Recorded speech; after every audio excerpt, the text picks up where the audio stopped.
Hey guys, how's it going? Ricky Widmer here from Most Valuable Podcast, here to give you my sleepers in fantasy football for week number 9. These are guys that may not have had the best of weeks coming into week number 9, but hey, I'd still take the dice roll on them any day this week, and I'm going to get right into it. Number 5 is a huge risk, huge dice roll.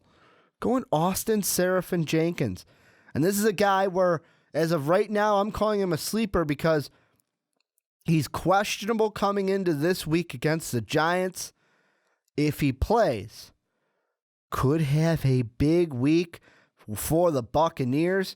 Last week, Benjamin Watson for the Saints had a big one.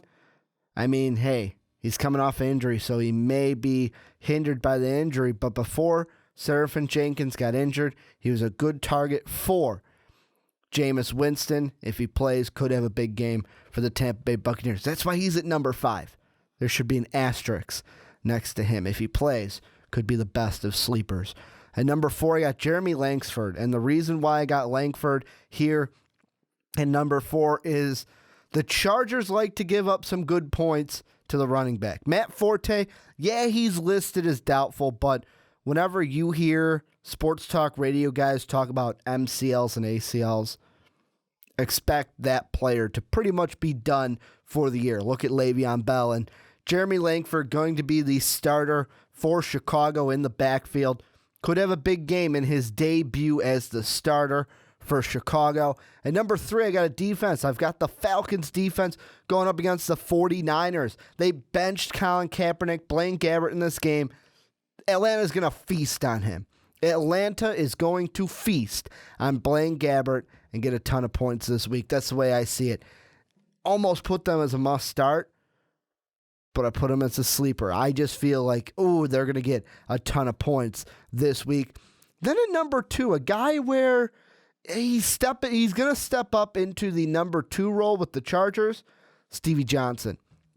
Of course, with Keenan Allen getting placed on season-ending IR, Malcolm Floyd's now going to be the number 1 in San Diego. Stevie Johnson going to be the number 2. Of course, Floyd's going to get most of the targets, but Johnson could have a sleeper-like week this week, a big sleeper week, going up against the Bears, who like to give up that big play. Look at what Charles Johnson did in one of his plays. Look at what Stephon Diggs did. So, I mean, if by any way the Bears blanket Malcolm Floyd, you can expect Stevie Johnson to be wide open, get some big plays, could be a big sleeper.